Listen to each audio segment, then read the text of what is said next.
Tak zdravíme posluchače videopodcastu Slipmat, který točíme zde v pekelném baru v Praze, jako vždycky. A dnešním druhým hostem v roce 2026 je DJ Luboš Lukor. Ahoj. Asi je tady se mnou jako vždycky DJ Filip Smetana Art, já jsem Ice a tohle je Slipmat podcast. A samozřejmě je to pro všechny fanoušky, Slipmat držím, tentokrát jsem si půjčil tady vodu duše. Slipmat, já můžu speciální edici, vydanou letos je to?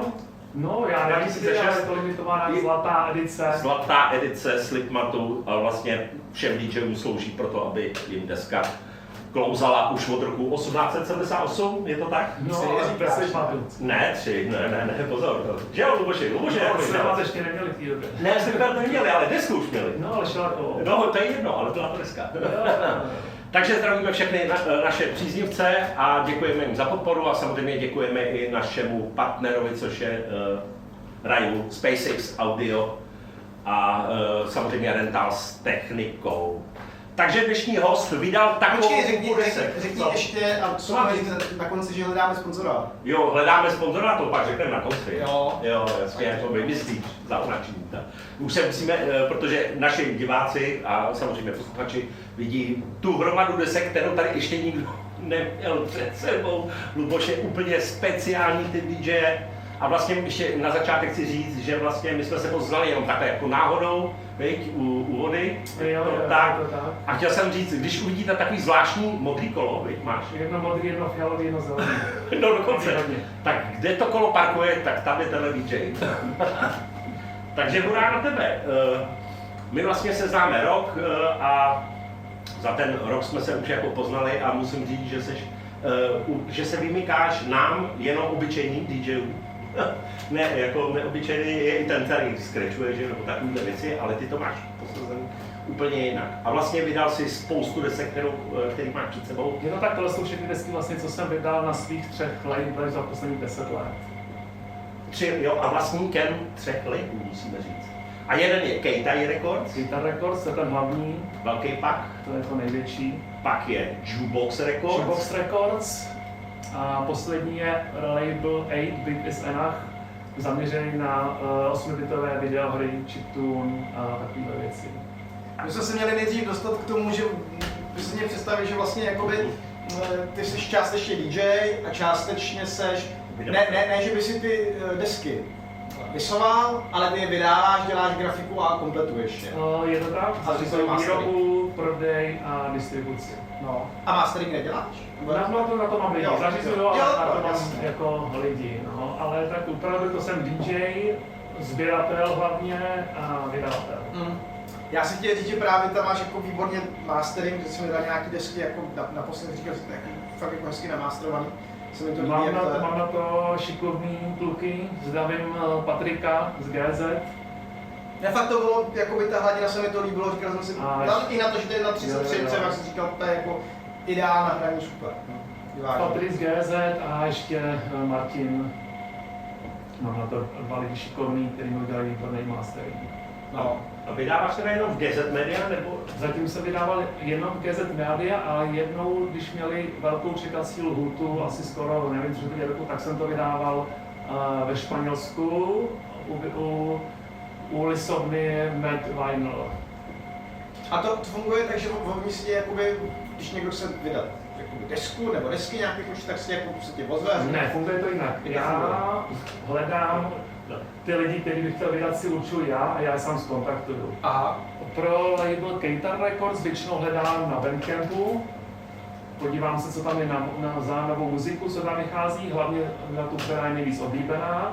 A tam už hledám v podstatě hotový alba, který už byly v digitálu a nemá ještě vydanou verzi vinylovou. A mně se to líbí, tak zkusím zkontaktovat toho autora, že si by neměl zájem na mým labelu vydat vinyl. Takhle v podstatě to začíná.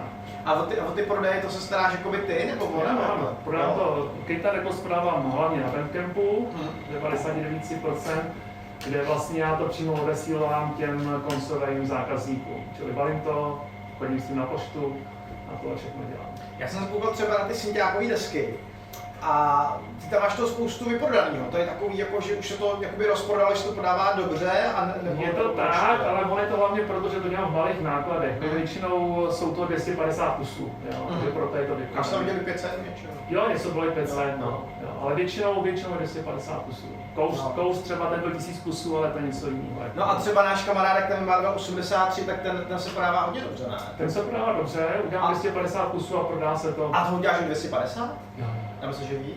No hele, tady ten no. styl vlastně tomu se říká synthwave. No, A no. to je takový jakoby hodně jakoby takový mikrožánr, který tady v Čechách v podstatě nikdo jako nezná. To vím, jo. no, on je známý spíš jako Jo. zahraničí, nebo než jako... No jasně, takže dělat nějaký větší náklady by bylo zbytečný, určitě jako Ale- těch fanoušků vlastně není úplně tolik, jako nejsou to nějaký tisíce, jakoby, nebo 10 000 fanoušků, je to opravdu takový spíš okrajový jakoby žánr. Ale ty desky jo, jsou tam hrozně starý.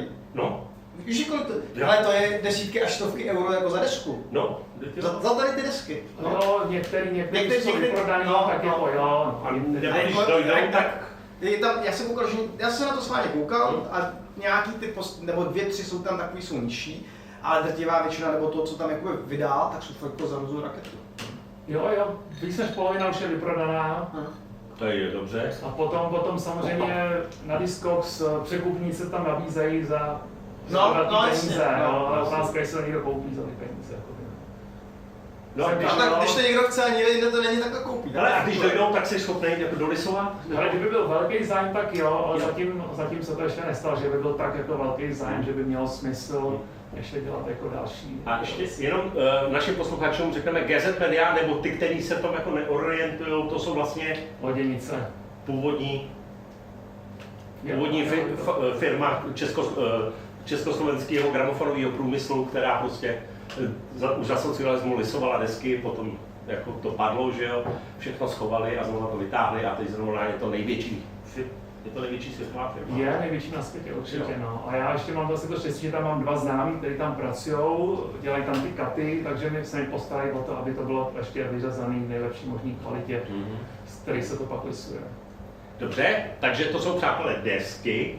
Já bych se chtěl ještě k tomu... Tím se ještě vrátíme. No, ne? dobře, no. Tím se ještě vrátíme. Ještě musíme ukázat tady ty malé krabičky. To jsou... Je to tak, To. některým releaseům jsem ještě dělal kazety, ale to bylo... Nám to ukáž, my je vidíme tady ale krásně. to je spíš jako jo, takový, jako ale spíš je to jenom takový, spíš taková sranda, jako sranda, že poslední dobou jako je to, já bych Těch řekl, jsem dělal většinou 50 kusů, je to takový jakoby merch na propagaci toho vinylu v podstatě, jo. No, ale jakoby, všechno se to vyprodá těch 50 kusů. Jo, jo. ale musíš mít doma kazeťák, ale máš doma ještě kazeťák. No hele, ono, spousta lidí se jenom koupí, No, takže no, třeba no, si to no, vystaví tak, nějak to Já, ale funguje ta kazeta. ne? Určitě, určitě. Takže to jsou- Já myslím, že polovina lidí si to ani nepřehrává. Ne, jo. Já myslím, že, Počkej, že ale polovina lidí chtějí podpořit toho umělce a koupí si tu kazetu. A kdybyste napsal jenom dekorativním to účelům, tak to lidi budou zkoušet použít nebo štípat. Určitě, ale to bych si nechtěl vzít jako... Dobře, tak to je vlastně MCčko, což je označení jakoby MC, přátelé, to jsou vlastně ty kazety, co se přetáčely tužkou, abyste ušetřili baterky, když jste jeli kazeťák, když jsme jeli třeba z internátu, nebo tak, to už je fakt old school. A pak nám ukáž krabičku, to si ještě neviděl určitě. Vlastně nejbizarnější Jo. jako release je tadyhle, což je cartridge pro herní konzoli Nintendo Entertainment System. A vlastně tato cartridge se strčí se do konzole, objeví se tam vlastně menu s tracklistem a vlastně přímo z té konzole vám to zahraje Dark Side of the Moon od Pink Floydu. Celý album. Celý album, ale to jsem vlastně vydal jakoby na vinilu, kde to je, najdem to tady. Jo, v pohodě, jo, už to vidím. Jo, to jsem vydal na vinilu. A jde o to, že vlastně jeden programátor Brad Smith z Kanady, tak on vlastně naprogramoval tuhle cartridge. Ukážu vlastně všichni znalci gramofonových desek, ne? Pink Floyd, že jo? Dark Side of the Moon, Ano, legendární album Pink Floyd a tady ho vlastně vidíte a teď nám k tomu pověz tu story. Programátor Brad Smith z Kanady vlastně naprogramoval vlastně tady tu cartridge a naprogramoval vlastně celý to album v tom formátu pro to Nintendo Entertainment System, pro tu vlastně první oldschoolová konzole Nintendo. A A čili to se strčí do reální konzole a ono to vlastně hraje všechny ty písničky z toho alba. A tady ten vinyl je zase záznam zvuku z téhle cartridge, která hraje z té konzole. Musím říct ještě, že cartridge se strká do přehrávače videí, že to je taková jako kazeta, aby to lidi nestrkali do tiskárny. No ne do přehrávače videí, to se strká do herní konzole. Ta konzole. Herní konzole, přátelé, herní konzole. Takhle vlastně vypadá. My jsme tomu říkali videokonzole, že jo? No jasně, video, my jsme to říkali video. No a to byla hlavní cartridge byla Super Mario, proto to konzole Nintendo, takhle to bylo šedivý, prostě, že jo, a to je opravdu raritka. To je jako... Člověk si s tím dal práci, že vlastně No celý to album přepsal. A kde jsi sehnal někoho, kdo ti to udělal jako v té krabici takhle, nebo To je přesně zajímavá otázka, normálně jsem našel v podstatě na AliExpressu čínského výrobce, který, když mu pošleš jako soubor té romky, vlastně té operační paměti, tak ti vlastně jakoukoliv hru takhle vyrobí. Tohle sice není hra, ale princip je úplně stejný a potiskne ti i tu grafiku. To je amazing. Takže jsem si nechal takhle vyrobit tyhle ty cartridge. A jde to? Jo, to všechny vyprodané. Fakt, jo? A navíc je to součást ještě tohohle krásného. To je asi nejvíc bizarní jakoby release. Bizár, přátelé, to je vinylový bizár. Já jsem hrozně rád, že já miluji Pink Floyd, tady album miluji a starý videohry, to jako, proto jsem nadšenec, na tom jsem vyrůstal, arkádový automaty. Tak takže vidět i na tý... Zkombinovat retro videohry s vinylama, jako to je úplně unikátní. Úžasná věcička. Tak jo, skočíme k dalším deskám. Takže, ale tohle je vydaný pod jeho, to je vlastně labelem 8-bit is enough. A co to znamená to 8-bit? To znamená 8 bitů stačí. 8 bitů je dost. Vidíš to, přátelé? Já jsem někde narazil na tu hlášku, jako někde na internetu, mě to zaujalo. Jako 8 bit nějaký poznáš podle toho, jak mají ty trička, to Atari? To jsou taky ty... No tak dejme tomu, nebo 16 ale hlavně 8 bitový se bere taková ta pixelová grafika, jako na tom obalu, nejnižší možný rozlišení. Nejnižší možný, ano, to je, když to a ten zvuk opravdu, to prostě pípá, jo, to je pípí. Ty 16 bitový to už byla jako taková písnička, jako melodie. Opravdu, tady to je taky melodie, ale opravdu to pípá. Popípá. Každý tón, prostě, že jo. Každý tón pípá. A ty máš takový vyzvánění, jsem si všiml na telefonu. Správně. Vidíš to? Zazvonil mu telefon, přátelé, a to bylo tak... Všímavý kluk, jsi říkal, co to tady, kdo tady hraje? No, Nintendo a on hraje takhle telefon. Přátelé, to je úplně... Už máte smůlu, že si to nekoupíte, ale když budete otravovat, vlastně ty máš i svoje webový, co to jmenuje, sociální síť, že jo? Jasně. A má svoje stránky, na kterým, přátelé, kdybyste měli ještě zájem o Pink Floyd, tak můžete škemrat a říct. Vše vyprodáno a tohle to patří mezi nejprodávanější releasy ve finále. Jo. Jako nečekal jsem to, že to bude takový úspěch, ale dobře. patří. Tak jo, tak já si takhle pomalu položím a... Povídejte si asi zkontroluji techniku. Takže to je ten, no já to 8-bitový zvuk stačí, anglicky. A když už jsme u toho, tak tady mám ještě jednu. Další release je vlastně soundtrack, oficiální soundtrack ze hry Fantastic Adventure of Dizzy, taky pro konzoli Nintendo Entertainment System. Čili tam je celý 40-minutový soundtrack vlastně z té hry. A to je taky, a v tomhle vydání je to, přátelé, Picture Vinyl, teda úžasný, to jako graficky. Já to mám rád, opravdu, já mám rád, když ten vinyl esteticky nějak vyniká, takže jako pixelisky jako využívám. Od ostatních. No, hlavně jakoby, samozřejmě kvalita je o malinko nižší, ale u těchto 8-bitových je to úplně jedno, jo? Tam to není hi-fi, takže zrovna v tomhle případě je to úplně jedno, jaká je zvuková kvalita, přesně to jenom pípá. A grafiku si teda, ty jsi vlastně tvůrcem i ty grafiky, že? No, tady to, ano, to jsem dělal přímo já. Jo, tohle je screenshot ze hry a tady to jsem tak nějak jakoby, nejsem úplně dobrý grafik, ale nějak se mi to podařilo to nějak tak poskládat, aby to nějak jako dávalo nějaký smysl. No. Jo, a třetí můj release na tomhle labelu je vlastně japonský producent Sexy Synthesizer. A to je... Natočil album vlastně ve stylu, taneční album ve stylu 8-bitovek, takhle na krásným žlutým. Jo, přátelé, to je úplně průhledný žlutý, který to je citronový, takže to tady ukážu našim divákům a posluchačům. Japonský producent. A tak nám on to něco pomoct, protože japonského producenta tady asi v Evropě málo kdo jako vydá. No, jako, co bych o tom řekl, dělá jakousi taneční hudbu, takový jako japonský pop, ale hodně taneční, inspirovaný vlastně těma starýma videohrama. Aha. Jo, i tam zpívá přes takový vokodér, jakoby, jo. Vokodér je ta trubička, taková ta, co má zpěvák vedle mikrofonu, přátelé, to je trubička z umělých hmoty, která vede a hadička až dolů do takové krabičky. A když vystupuje naživo, tak tam má všechny ty různý herní konzole, má nějaký ještě 8-bitový jako pohled, nějaký takový jako šílený masa, ještě takový různý ty klávesy, myslím, že má tu kytar, takhle tu kytaru, na to hraje, takže naživo dělá jako dobrou show, ale jako nikdy jsem ho neviděl, nebyl jsem v Japonsku. A nepozval tě ještě? Nebo pozve tě? Ne, nepozval mě. Tak tím vám, přátelé, řekněme jeho jméno, jak se jmenuje? Seki? Sexy Synthesizer. Ale ten Japonec se musí nějak jmenovat. Jo, má nějaký oficiální jméno, ale to je jako ty japonský jména, zapamatuj si to, Toshio Bakoshi. Fakt? No, to tady není napsané na té desce. Je, ale já si nepamatuju, ukáž, jak se jmenuje oficiálně. Právě nevím. Koukám na tom Lay Blue. Přátelé. Ne, skutečný jméno tady není, ale to je zajímavé. Prostě taky nikdo neví, jak se jmenuje ve skutečnosti. Ale autor kvůli autorským právům je někde zapsaný a určitě na té desce by to mělo být napsaný, ne? Že autorem té hudby je, já nevím, na co chata. No, to je jedno, dobře, OK, tak to já tady odložím, aby se pojď se dostat k těm českým.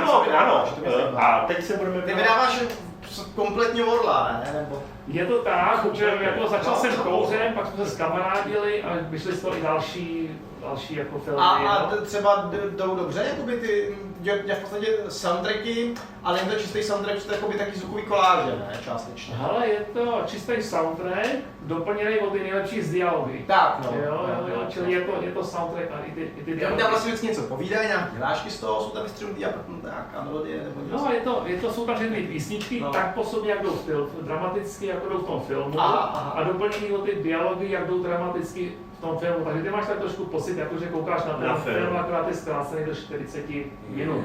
A mě vždycky, nebo co si poslouchal, tak mi to přišlo, že ta Ačko bylo vždycky lepší než Bčko. Tak to asi bude spíš náhoda, ale jakoby to nebyl můj nápad.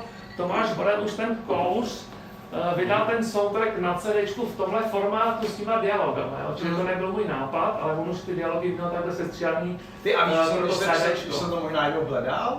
Tak to je jasný, ukáž. Já to tady ukážu. Jestli to není na desce? Přátelé, krásná deska, česká. A vlastně, a všichni znají tu hitovku, jak se jmenuje ta hitovka. A já to hledal potom Arnoštkovi, jestli to není... A všichni, je to fajnový. Ano, přátelé, všichni, to je klasická... A vlastně vinyl vyšel výročí 30 let od uvedení filmu Kouř. Premiéra. V roce 2020. A ten se prodával asi dobře, ne? Ten se prodával výborně, protože to je takový multižánrový, to si koupí každý bez hledu, jako jestli hraje hip-hop nebo metal nebo cokoliv. To je z druhé strany, podívejte, kolik tam toho je. A ještě specialita, vydal jsem k tomu hrací flexi pohlednici. To je specialita. Kde je taková dvouminutová ukázka toho soundtracku. Jo.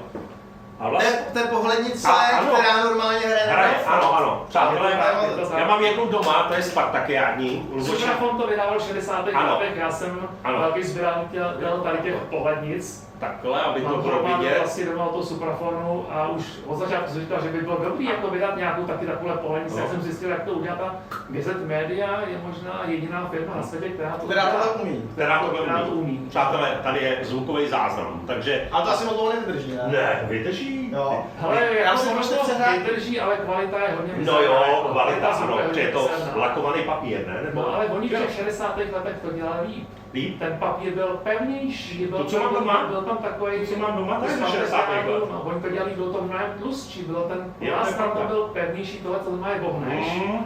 A ty původní mi přijde, že byl lepší.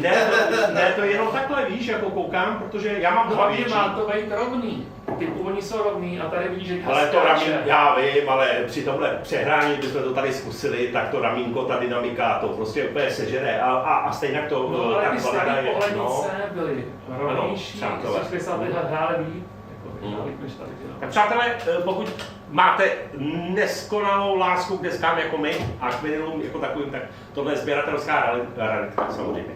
No a pak máš tady ještě, tohle je z toho labelu Jukebox Records a ještě tam vidíme takhle už naši posluchači to nevidí. Ano, potom tak tady nám- máme ještě Gimple vlastně, který vyšel ještě na takovýhle krásným Jo, ten je. tříbarevným. No, tak to je teda, to Já se vypadá. mám hodně záležet na tom, jak No, to vizuálně vypadá, přesně. mě hrozně baví vymýšlet No. jakoby ty Jo, barevné ano, varianty. to je super. Byly černý a limitka byla 200 kusů takhle. A já mám rád, že jsou barevnej ty a vlastně To je teda- oval dělá vlastně, jakoby tady ten oval na druhou Ale- pasta, jakoby přímo pro Tomáše Vorla, jakoby. Víš, co tady vidím? Bez pasta. Víš, co je tady? Jo. Jako, No jo, já autor tohle jakoby designu. jasně, Gimples mají všichni a výšku, ta bude teprve. Ale Ne, job bude. Job bude, ano, přátelé, o tom za chvilku budeme bavit, jenom tady slyšení, co ti to připomíná? Ale já to desku mám. Já vím, ale co ti to připomíná? Desku mi Ale deska, to je deska, česká státní Ale vláda tak třeba jo, ale dala to je takhle, v jiných barvách. Já vím, že to je v jiných barvách, ale jak se to jmenuje, už ta signatura toho, že to je česká, Jasně, triko, každá ti to dám na zpátek, nějaká- jak se to nějaká tak ti triko. ukážu, no jasně.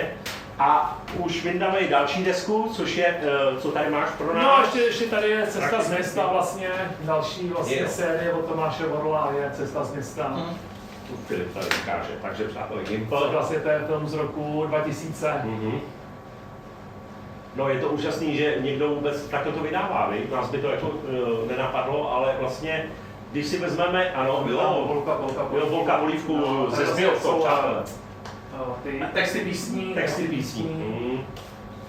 To je úžasný a hlavně, jestli si pamatujeme dobu vlastně před, já to ukážu tady ještě, jestli si pamatujeme dobu samozřejmě socialistickou, tak vlastně na deskách v té době, že jo, v 80. 70. letech vycházely pohádky, že jo, já nevím, jestli soundtracky jako k filmům asi ne, viď?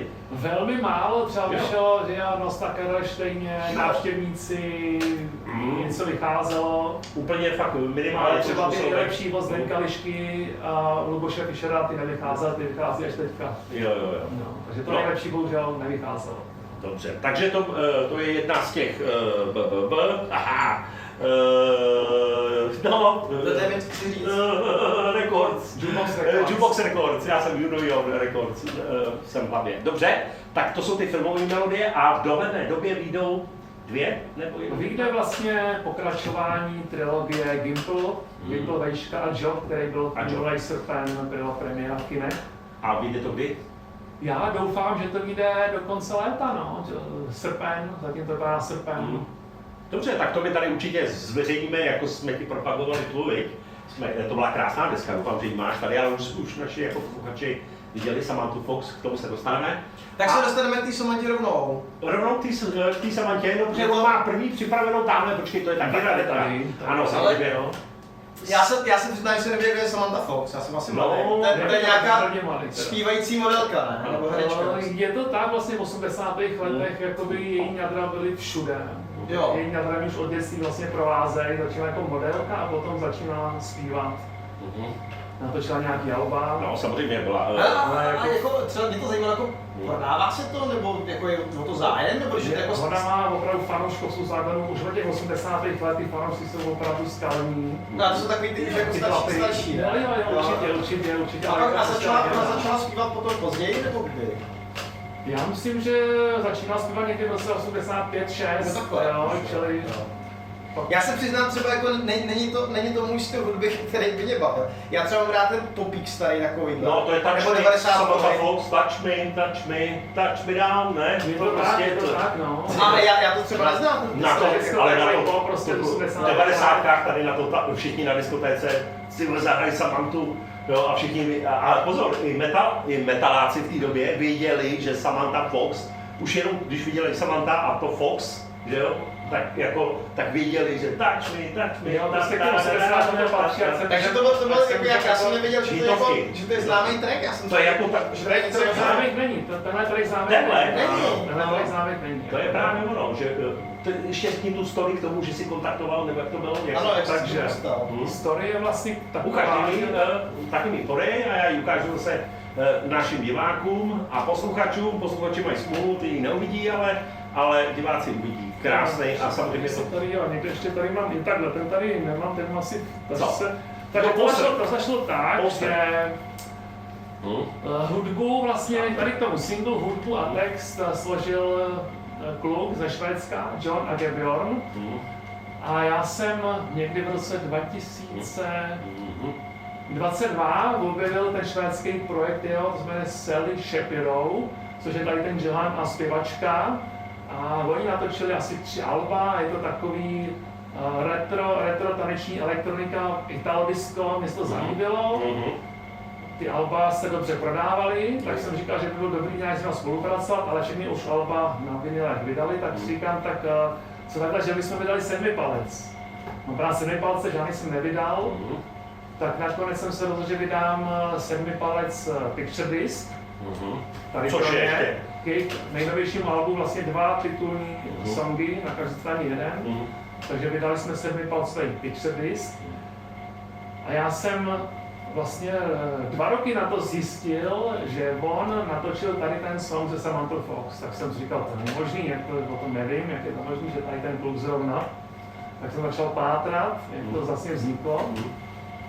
A bylo to tak, že to Johana oslovil režisér švédský, který natáčel film Videoman v roce 2018 nebo 2017 a chtěl, aby mu natočil soundtrack, aby mu natočil hudbu k tomu filmu. On ji natočil a potom chtěli udělat titulní písničku k tomu filmu jako ve stylu 80. let. Tak on napsal tu hudbu, napsal text a teď už jim chyběla jenom zpěvačka. Tak hledali ve Švédsku, nenašli žádnou zpěvačku a pak někde, nevím, v hospodě u piva je napadla, hele, ta Samantha Fox, ta zpívala ty jako ty 80. Tak někde, tak jako někde... Ne, ona jako musíme říct, jako ona, to byla ikona. Tak jako ze srandy jí zkusili napsat, když by to nechtěla naspívat, jako nedělali si nějaký iluze a pak byli naprosto v šoku, když řekli, že si to pustila tu hudbu, ten text se jí líbil a řekla, že to naspívá, tak oni úplně odpadli, jako, že wow. Jak je to nemožné. Amazing, přátelé. Takže Samantha přijela za nima do Švédska, natočili videoklip úžasný, je na YouTube, ale potom ten song vyšel na CDčku v remixách. V remixech 2017 asi jenom CDčko. Tak já jsem psal tomu Johanovi, hele, proč ten song nevyšel na vinilu? No, to vlastně to Samantha vydala CDčko a to není špatný nápad, tak jsem řekl, že bych to chtěl vydat a on říkal teda, že napíše manažerovi Samanthy, jsme Howard, v Londýně bydlí. No, tak napsal mu, že bych měl to zájem a takhle vlastně vznikla ta spolupráce. No a výsledný produkt máme tady před sebou. No to je jako úžasná story. Takže jako jsem s tou úplně nadšen. No, to je jako, a zrovna Samantha Fox je jako Tina Turner. To se vydalo taky 250 kusů nebo víc. Tohle jsem dělal 500, je to vlastně single, je to maximálně, jsou vlastně 4 verze té písničky Hot Boy, která je titulní tady z toho filmu. A ještě je tam poster k tomu, to jsme tady ukazovali. To jsme už tady našim nabízeli před Vánocema. Přátelé, kdybyste neměli, máte v domácnosti DJ a chcete ho potěšit nějakou speciální raditkou, tak právě koukněte tady na Kejtaj Records. Je to naprosto úlet, nikdy mě napadlo, že od dětství sleduju, jako no jasný, tak jsem že budu s nimi spolupracovat. Jasný, to je prostě... To se mi ani v těch nejmokřejších snech nezdálo.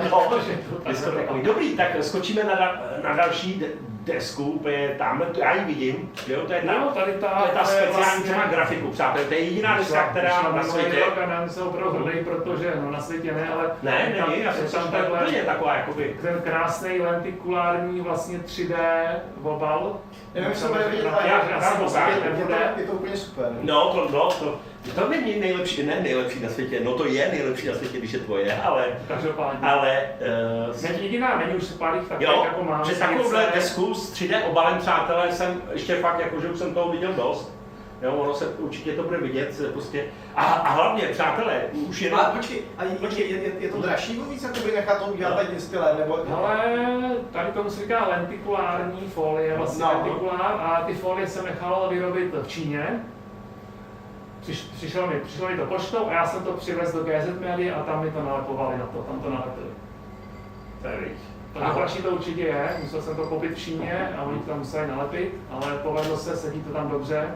Měl jsem obavy, aby to sedělo, aby to na ty milimetry nepřesahovali, ale jak je vidět, Jo, dobře. je to prostě... Číňani to vyrobili jako pěkně. Ta hloubka je tam vidět s tou videokazetou. Je hodně, no. Tady no, ta videokazeta. Byl taky experiment, ale jako povedl se. Protože nebyl možná žádný zkušební vzorek poslat, to není jako možný úplně, takže jsem se doufal, že se to podaří. Jo, z druhé strany. A podařilo se. Tohle je vlastně EPčko od pražského producenta, který se říká Marvel 83, zdravíme Honzu. Jo, Marvela. A vlastně syntetický pop, že jo, syntetizárový. Jak jsem říkal, říká se tomu oficiálně synthwave, ale tady to slovo v Čechách nikdo nezná, je to taková vlastně retro hudba inspirovaná 80. letama, hlavně synťáky, je to vokální. Tady třeba lidí říkala synthwave. Třeba zmínit, že to není hudba pro DJ, je to na poslech, je to album, nebo to EPčko teda přesněji, který si člověk jako doma pustí, kochá se na ten grafikou, jo, není to, vlastně Skater Records ve většině případů nejsou vydání pro DJ. No jasně, jako jsou to sběratelské zkousky. Je to prostě na domácí poslech určený do sbírky. Tak co tam ještě máš, co by si jako vypít? Jo, co bych všechno vypít, je to naprostá hromada, tady to je taky předchozí album od Marvela. Jo. Tak je krásně barevný, tady má pěkný lák. Ukaž nám nějaký ty barevný vevnitř, jak jsou. No jasně. To je vidět, to je... Desert Media jako je dobrá. A ona je každá trošku jiná, každá se trošku jinak lisuje, že jo? Ano, každý kus je jiný, tam jdou ty jak ty granule hodí do toho lisu, takže vlastně každý kus je originální, vypadají stejný, to je jako fantastický, to je naprosto fantastický. A těch efektů je neomezeně, vytvořit takový množství efektů. Takže je to vlastně umělecký dílo, když to vezmeš. A náhodě jsou na to borci, že dokážou opravdu takových možných efektů, kombinací barev. A hrozně mě to baví dělat takhle esteticky. Máš nějakou strakatou ještě? Strakatou, přátelé, strakatou. Nějaký tu byly. Tady nemá košelku, má košelku. Tam tady. Tak mi podejte, děkuju. Strakata, myslím, že byla tato. To je chlapík z USA. Tady takhle vlastně. Aha, to je hele. Ukáž, ježiš, tady vlastně. Tady je úplně, jak bych to řekl? No, se tomu říká splatter. Tam by se líbila co říct, aby na tom hračky vozila. Jo, že to vypadá takový baby girl. No, ta je teda úplně... Asi je průhledná, v podstatě asi tam dvě barvy cákanců. Jo, tady to je krásně vidět teda, no, že to je trblietavé. A je na tom co? Tak je to synthwave, je to producent, který se říká Select LA Dreams, vlastně ten je z Ameriky, z Kalifornie, nevím, či ze Spojených států. No. A tohle je jeho z jeho alb. Jo, dobře. Počkej, a to když si jako u tebe nechá týpek, nebo když se mluví s týpkem z Ameriky, že mu udělají desky, tak ty mu tam nějak vždycky pošleš a zbytek dáš jako na například, když řešíme tu desku, tak jsem vyrobil 250 kusů a z toho myslím, že 50 nebo 70 jsem poslal jakoby místo odměny za autorský práva. Aha, a zbytek si jako prodal. Jo. Někdy mu pošlu část z toho zisku, co se prodá, ale samozřejmě jsem radši, když mu pošlu nějaký desky. Jakoby, než peníze. Takže on je spokojený, že dostal 50 desek. No jasný, to je přesně ono. Přesně tak.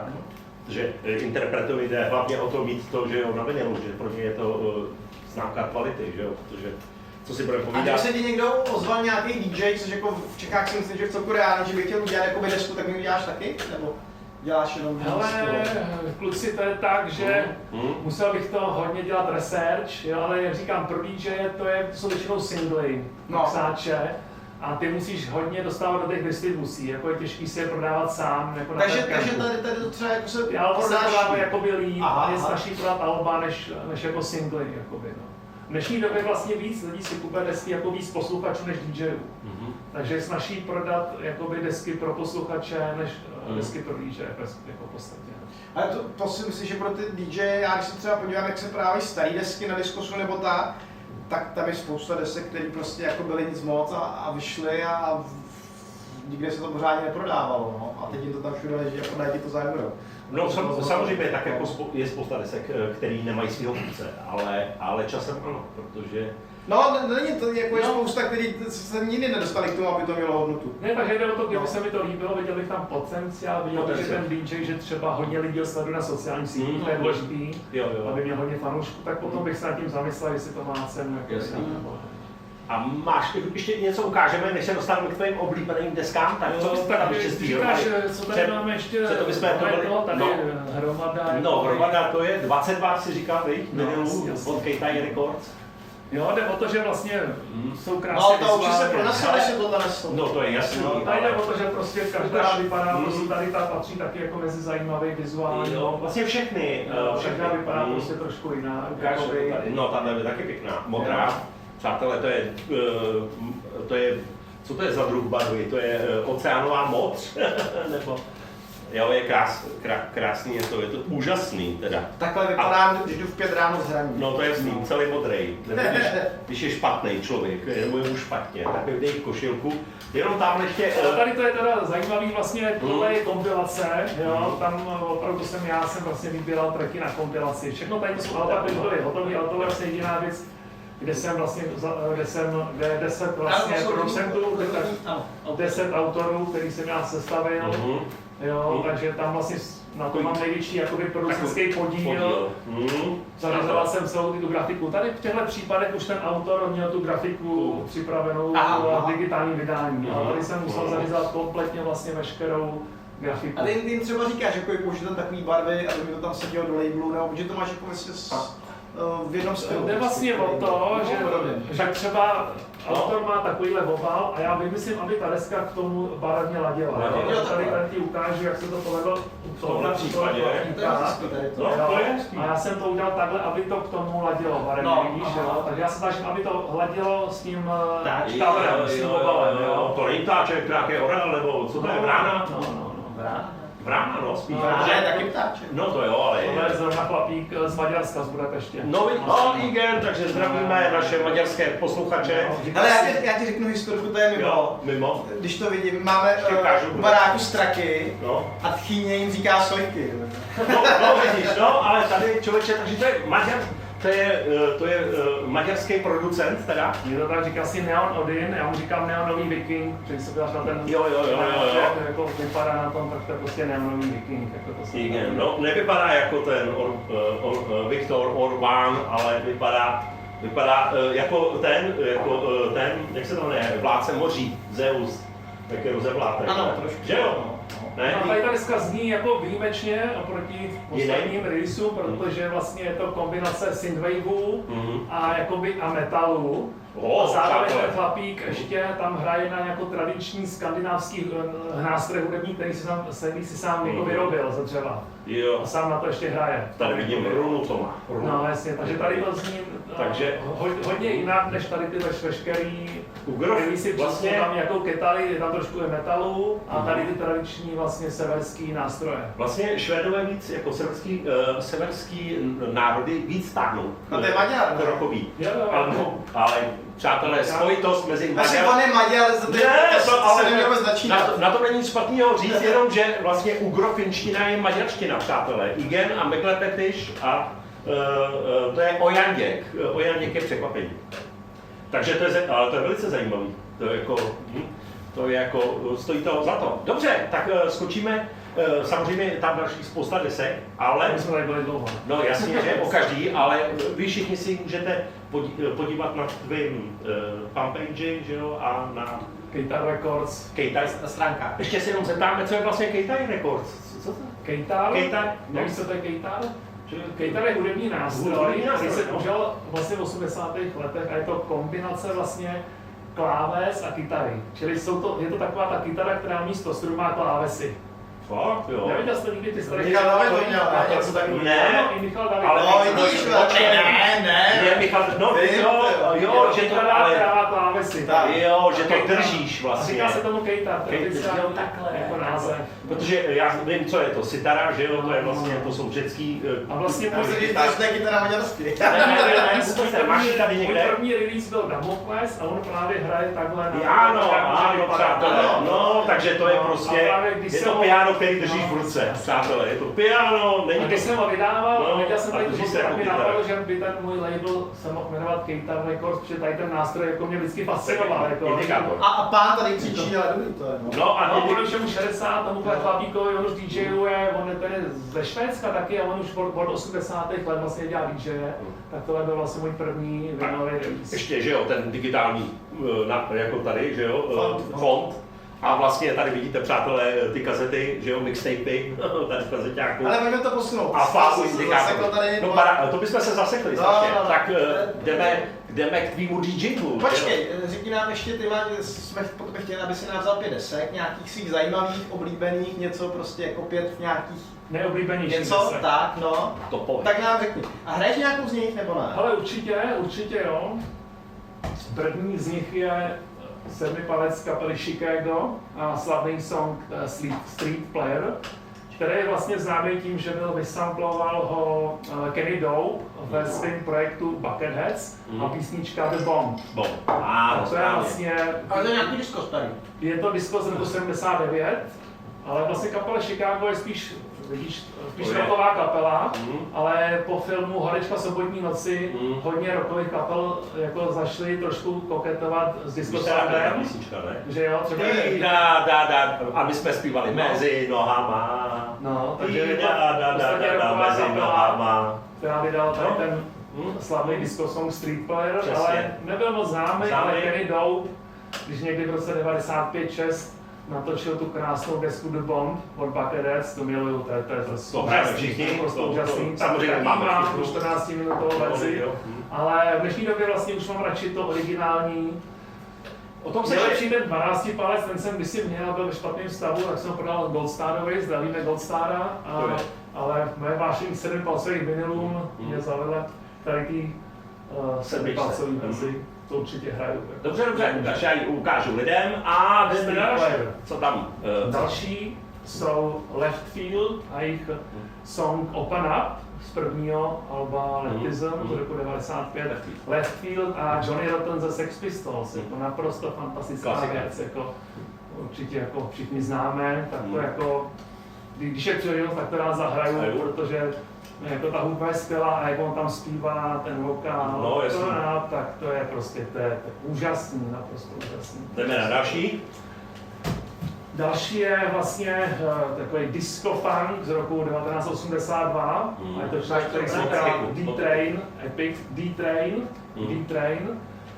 A song You're the One for Me, jako úžasný disco funk. To prostě taky to. Ale ono je dobré, že jsme udělali těch 5 toho, že se člověk představí, vlastně se ten člověk hraje. No, k tomu se ještě dostaneme, protože vlastně Luboš chodí po těch burzách, přátelé, o tom si ještě povíme rychle, tak jdem na další desku, tam, kterou mám samozřejmě v kufru. A to už něco zažila. No to nevadí, to už tahy tu. No a další je Stardust, Music Sound Review, je to vlastně výroční reples, myslím 20 ano. Já mu ji taky pořizoval. No, takový krásný obal, ten původní má jenom label Roleta, tady ten má ještě oficiální, což je, kdo neví, Stardust je vlastně polovina Daft Punk, Thomas Bangalter, taky to okem. Není. To má fobie na tom ještě. Vlastně Stardust jsou zajímavý tím, že ten projekt vydal jen jeden song, ale ty desky se prodalo přes 1 milion kusů, patří to furt mezi nejprodávanější singly vůbec jakoby. To chceš teda ten release, no.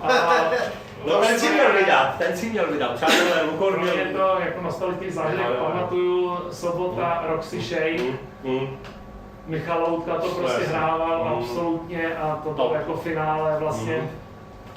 No to taky hraje. No, to bylo myslím... Ale ty si říkal, že ti na něco nelíkalo, ne? Nebo ne? Ne, vůbec.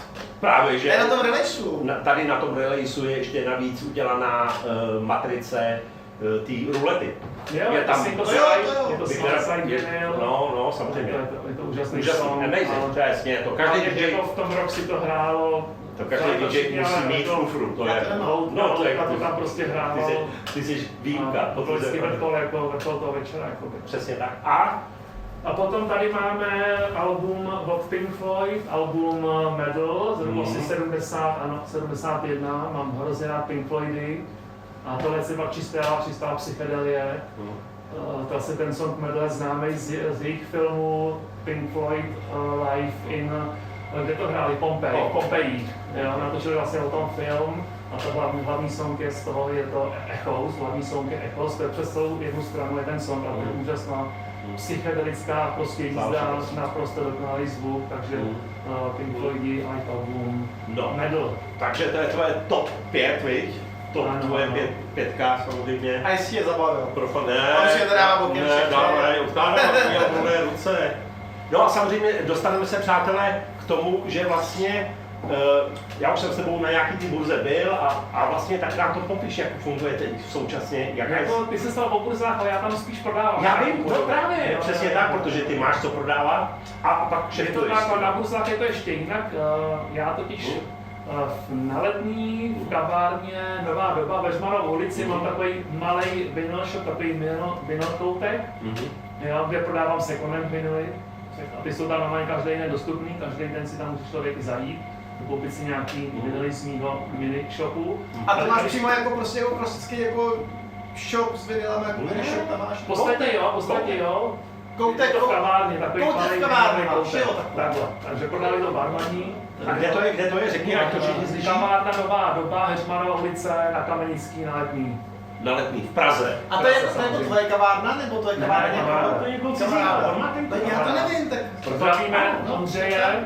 Tak se Ondřej člověk, který stál Tunto na Smíchově, kdo vynesal Tunto, jo? Tak teďka má kavárnu Nová doba, Heřmanově ulici. Dobře.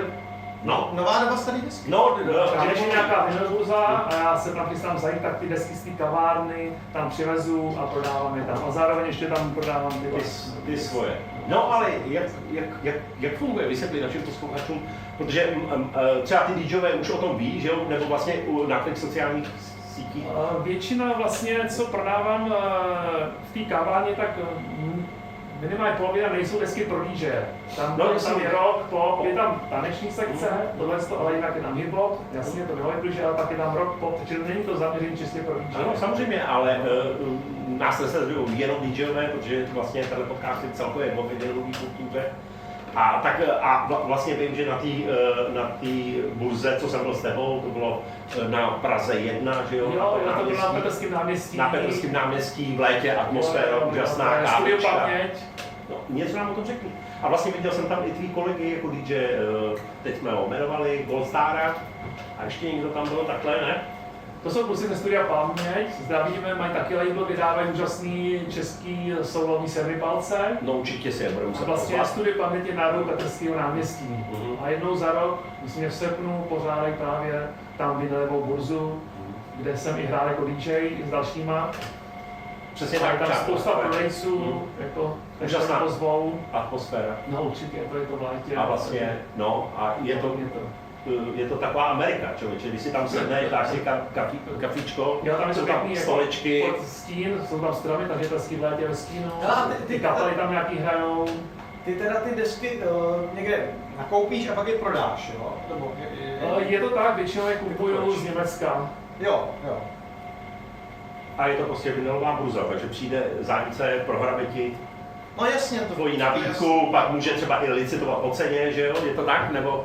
Já to vím. Pevná většinou, jste určitě podle stavu desky, že jo, takhle. Ale pojďme se dostat k týmu hraní. Takže hraní vlastně začínalo... Počkej, když se dostaneme k tomu teda, jakoby, co vůbec hraješ, protože jsme tady budou hráli vlastně, což je paní, co jsem tě poslechl, to se to moc líbilo. A ty hraješ, není to klasický, co tady třeba jako hrávají, ale ty hraješ třeba jako starší funky, disco, i je zajímavé, že vlastně ty cestuješ po světě a sbíráš tam desky, vozíš si. To je super. Pár kusů vždycky přeju z té Asie. No a to stojí za to. No. Jo, poslední vlastně roky rád hrají oldsschoolový disco ze 70. 80. let, funk a pak případně jakoby víc taneční verze. Prokladám to víc ještě těma tanečníma verzema. A často se to zakládá právě na to... I servipalce dost. Jo. Mě to hodně připomnělo právě Fuxem, on hraje trošku něco jiného, ale že se mi to líbilo, že to je tady ten styl a je to vlastně něco takového, neznám nikoho, jako z Čech, ve světě to jako bejvá, v celku dost, má to velkou sledovanost, ale neznám jako v Čechách nikoho, kdo by to, co hraješ ty, třeba jako hrál. Ale známe. To, co hraje on, takhle? No, hodně podobně, viď? My jsme se o tom Jako člověku není asi moc, ale jako... ale zrovna Minidrag, přátelé, to je DJ, o kterým jsme se bavili, než jsme začali točit. Ano, to je pravda, to jsi říkal, že to je sběratel Oni a jsou, ten tady ty věci shodou okolností jsou kamarádi a Minidrag zdravíme samozřejmě a vysílá na rádiu Color. Tam je to jinak, tam vlastně hrajeme starý, spíš jakoby 90kový house, já když jsem tady hrál s Minidrakem. No, s tebou jsem hrál už jako takový to oldschoolový disco a jsem tam nějaký houseový verze těch starých jakoby oldschoolových diskopecek. A zahrál jsem tam nějakou indie taky. Jo, já dvě desky, myslím, co jsem si přes Indie, tak jsem napustil. Jo, mně se to líbilo, bylo to něco jiného, super to bylo. Vlastně pro naše posluchače musíme říct, že Lukor je typ DJ, který v listopadu už zmizíš? V listopadu nebo ne, v listopadu ještě tady se dá přežít, ale v zimě nastává krušný čas, jakoby, který už jako není moc jako pro mě přijatelný tady fungovat. Takže utíkám do teplých krajů, většinou na 3 měsíce. Tam to říkej, přátelé, vždycky uteču. A pak už jenom komunikujeme přes telefon, přes... On je jak ptáci. No samozřejmě, David, ano, přátelé, DJ. Do teplých krajin každou zimu. Protože, a proč? Určitě se zeptají lidi, co jako? Protože mi tady to podnebí zimní mi naprosto nedělá dobře. Já potřebuji slunce, nějak fungovat, jo, ve 4 tma, jako to dělám práce a je tma, jako tak to opravdu deprese a potřebuju prostě tak pobyt na sluníčku, venku, abych mohl normálně fungovat a tady v zimě jako není úplně možné. A právě při té příležitosti, přátelé, když takhle cestuje, že jo, a jsi vlastně, vracíš se až na jaře. Přesnou většinou, no. S čápama. Letí čápy, já vždycky říkám, ale není tam na Lukor a letí. A teď zrovna jsme si volali a byl si v Nepálu, na střeše světa, přátelé. Tak jsme, a pak mi přestal fungovat telefon, to je taky dobrý. To jsem zapomněl. A Lukorovi přistál orel, napadl ho orel ze zádu na hlavě. Jo, ale to jsem Nepálu zautočil orel. Nepálu, přátelé. A když se vám stane, že mluvíte s DJem, s kolegou a ještě který je v Nepálu, že jo? A útočí na ní orel. Přesně tak, a útočí na ní orel. Ale podstatný je, to je jako veselá příhoda, kdy na tebe útočil orel, že jo? Ale podstatný je, že ty z těchto cest si právě vozíš ty raditní desky nebo prostě... Ale vždycky ne, jako ve všech zemích není možný jako na ní narazit, ale zrovna to jsem byl v Indii a tam opravdu těch vinylů vycházelo mraky, protože tam byly ty bollywoodské filmy a ke všem vycházel jakoby soundtrack. A zároveň tam vyšly i release, já nevím, Beatles, Pink Floyd, to všechno tam vycházelo v indickém vydání. Ale tohle třeba sehnat jako v Evropě je problém. Jedině přes Discogs, takhle normálně ne. No a ty jsi přímo vlastně, ty jak cestuješ, tak jsi přímo u zdroje, což je vlastně... Je to tak, ale v Indii problém je ten stav jako těch desek a jako černý ruce má okamžitě chvilku to hrabám, úplně černý ruce na vyšpíná barva. To je pravda. Hele, ale třeba vychází tam u nich desky, nebo nevím, čím to tam má? Teďka poslední roky jsem viděl, že vycházejí nějaký represi těch bollywoodských jako šlágrů. Není to tolik jako tady, ale taky je o to zájem a sem tam vyjde nějaká indická jako deska jako nová. Určitě jo, a není to moc, jako ne tolik jako tady u nás. A u nich tam vychází, jo, to si říká na se, no. No ale slyšíš to, že jo, když už tam seš, tak se jdeš podívat, nebo... Podívám se do vinyl shopu, hledám vinyl shopu. A je jich tam hodně? Hodně, no na to, kolik je v Indii lidí, jak je veliká, tak jich není hodně. Jako. Není? Na to, že v tom Dili, já nevím, 30-20 milionů lidí, tak těch shopů je tam třeba 5, 6, 7, jo, takže vlastně, no na to, jak je to veliký, takže málo který si dokáže větší koupit, desky jsou drahý, protože jich jsou vzácný, v dobrým stavu, ty staré indické desky jsou drahý, jakoby. Takže ne každý si to může dovolit. Jako. Já, a kolik třeba stojí taková deska v Indii, když si chceš koupit takovouhle? No ale ty, co jsem kupoval já, tak stály kolem 500 korun, ale třeba když jsem tam byl před, nevím, 4 rokama, tak stály polovinu. No.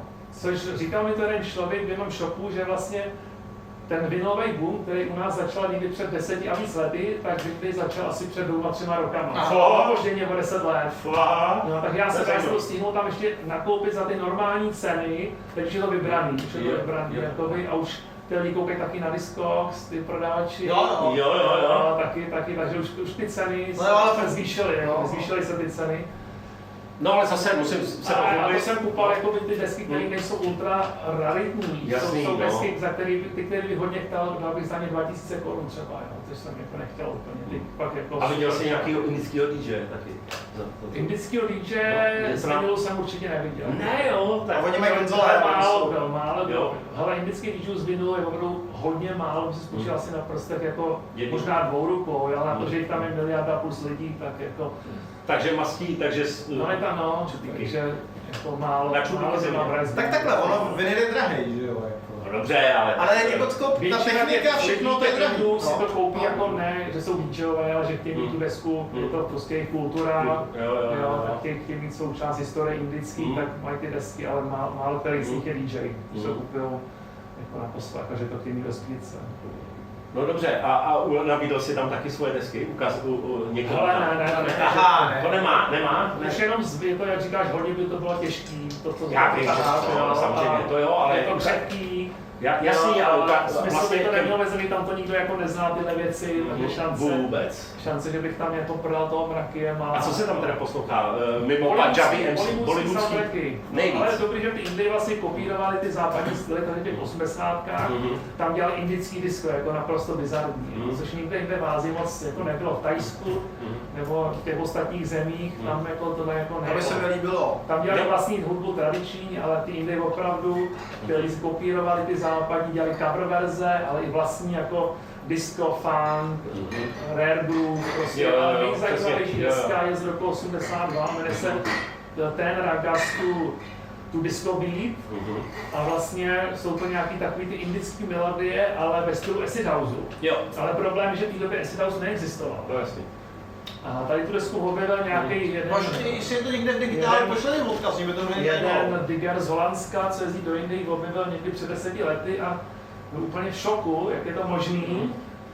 Tak jako se mu podařilo domluvit repres a když se o tom psalo v nějakých jako kruzích, tak lidi nevěřili, že to je opravdu z roku 80 a mysleli si, že nějaký aktuální producent, když si dělal srandu. Jo, že to není možný, že by to bylo vlastně dřív než Chicago vznikl acid house, někdy po roce 85 nebo takhle. Takže vlastně se ukázalo, že acid house nevzniknul v Chicago, ale v Indii. No, což je... A zajímavé, že ten člověk neví, co to je acid house, to slovo v životě neviděl, neslyšel.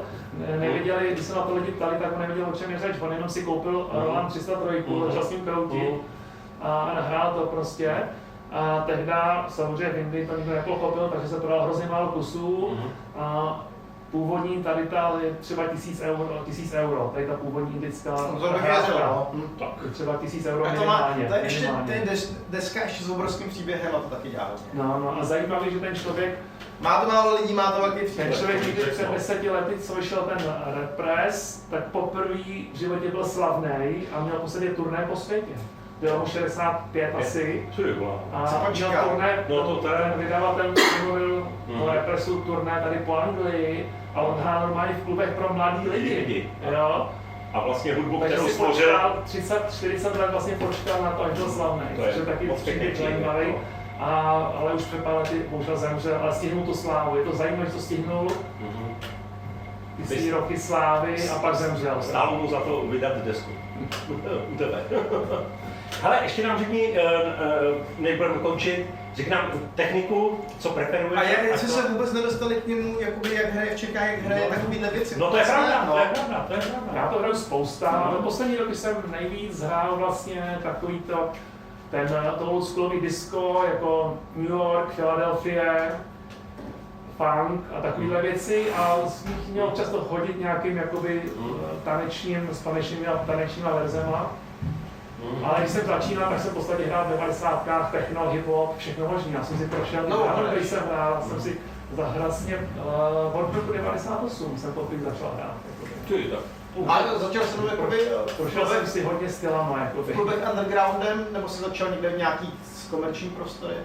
Ale no, kluby to byly. No, vlastně první hraní, co si pamatuju, to byl klub NASA, který byl blízko Národního divadla. Můj spolužák tam hráli ve čtvrtek, jo, a tak vlastně já jsem koukal, co tam dělají s tím mixákem, jsem musel to pochopit, a když potom už jako se končilo zavíračka, tak oni mě k tomu na půl hodiny pustili. Já měl svých 5 desek, který jsem někde v nějakých bazarech koupil a teď jsem se jako vyučil s těma šavlema, jsem se to nemíchal, ale učil jsem se, jak to dochází s korekcema, s šavlama. Takže já jsem asi první 2 roky, co jsem hrál, neměl doma gramse žádný, tak já jsem se to musel učit rovnou v těch klubech nebo barech jako naživo. Což je jako dnešní podeštělý sedí, že ty lidi neodekli, protože jsem musel kopat, mládit, všechno. Takže jsem učil gramse, taky to neměl. Jsem u někoho doma něco zkoušel, ale většinou přímo jako na místě, baru třeba jako takhle, a byli tam nějaký lidi, tak když si to slyšeli, tak se omlouvám teďka, že to muselo být hrozný. Takže až 2 roky potom jsem měl monitorníky první. Hele, a můžeme tě teďka slyšet krom pekla? Nebo? Jako pravidelně, nikde úplně nehraju pravidelně, ale občas si mě jsou kamarádi, kteří dělají akci třeba tady ve Strmovce na Paloučku, nebo Burza 4 v Holešovicích, jo. Nehraju nikdy pravidelně, ale takhle jsem tam, já nejradši hraju venku, jo. V podstatě hraju radši venku, mám rád to slunce, tak radši venku, jako než jít do čertu. Já ti řeknu historku, já jsem hrál v baru v Mostě a foukl mi tam vítr, normálně byly porivy větru. A mě to sebralo desku, která hrála. Normálně hrála deska. Zvedlo mi to tu jehlu a ta deska. Fatboy Slim. A odletěla 10 metrů a ta jediná strana, ten jediný track, který byl nejlepší, tak prostě takhle, takže tam letěl na kameny poškrábaný, nebo na beton a můžu to desku vyhradit. A tam nějaký děcko tam běželo, tady vám to ulítlo a to koukal. Přátelé, nehrajte venku. Slipla letěla, deska letěla, říká pory větru, jo. Lubošovi se to ještě nestalo. Nestalo, ale museli jsme kvůli větru si takhle dávat jako takovýhle zábrany občas. Já jsem si to taky potom dal. Takovýhle ty zábrany, už jsme to dali obaly z desek, jsme tady... A vždycky, když foukalo, tak jsem dělal takhle, si říkal. Ale to třeba taky vítá, jo? Nejenom dneska, ale ty to třeba taky samozřejmě, že při silným větru opravdu jako... Jo, šlo bokem, no. Ale dneska ti volí tam svoji pory, která opravdu jako... No, oni byli jako, to byly silný větry, no. A s technikou teda jak seš na tom? No tak samozřejmě Technicsy, jako já mám rád staré věci, staré desky, starou techniku, starou hudbu, staré filmy, mám nejradši, takže samozřejmě ten Technics je naprostá klasika, jakoby, no. A mixák? No teďka mám doma dokonce taky mixák. Já mám starou tchýni a to by si rád. Já měl Equalizer 20 let, ten byl skvělej, po 20 letech, když odešel, tak jsem koupil na eBay z Japonska přímo ten mixák Technics DMC, který jsem dělal jenom 2 roky, 2000, korunu 2000 Technics nedělal vůbec mixáky. No, ještě udělal jeden. Málo, hodně málo. eBay na kupování techniky je super, já mu to říkal, on se mi smál, no, ale já jsem tam kupoval taky nějaký věci. Mixák jsem tam kupoval právě a jakoby novější věci, což je super. No. Z Japonska jsem si kupoval věci. Takže jak jsem se namiloval Gramse Technics, tak říkám, že by bylo super mít i ten mixák Technics. A mají zesilovač Technics, taky to má vytlačky jako Latilo. Tak jo. Tak, ale co budeš hrát, nám řekni. Jo, tak to jsem si přivez dneska, poslední dobou vlastně mě hodně baví hrát starý 80kový italský elektrodisco. A taky mi baví acid house hrát, takže jsem si takto nějak propojil tady ten styl do krátkého setu. A ještě mi řekni, kde si DJsky vidí za 5 let? A nebo Ale kde jsi chtěl vidět? Těžký říct, já bych prostě hlavně hrát asi co nejvíc, jako no, to mi stačí. Jako. A kde bys si chtěl vidět v rámci vydávání minulého? Hromada desek, ukáž, jak bude vysoká. Takže vydávat Daft Punky, prostě. Ale se nejvíc to vydá, mě to prostě baví, jako vydávání desek, to byl můj sen už jako téměř od dětství, v podstatě, že jo, no ne úplně od dětství, ale od té doby teenagerovských let. Tak říkal vydávat desky, to bylo super, takže jsem si splnil svůj sen a dělám to. Tak to je super, nejlépe je si splnit své sny. Takže tak, přátelé, to je náš druhý host v roce 2026, Pekel Baru na Andělu. DJ Rukor a vlastně vydavatel a majitel 3 labelů. Teď ještě jednou Keitai Records, Jukebox Records a pak to 3-bitový. 8-bit is enough. Tak, přesně tak. A dostaneme se ještě, že hledáme sponzora aby jsme A mohli ty kanál promovat. Jo, Promovat. Kdybyste chtěli vidět tady svoji značku nebo něco mít napromovaný, mít to na těch videích, tak můžete se nám ozvat a určitě se nějak domluvíme. Tak, přátelé.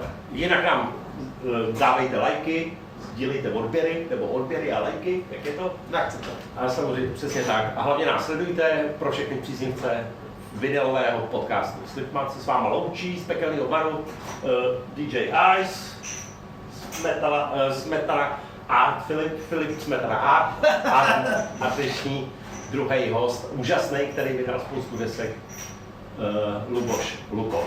Mějte se pěkně, těšíme se s váma na další díl.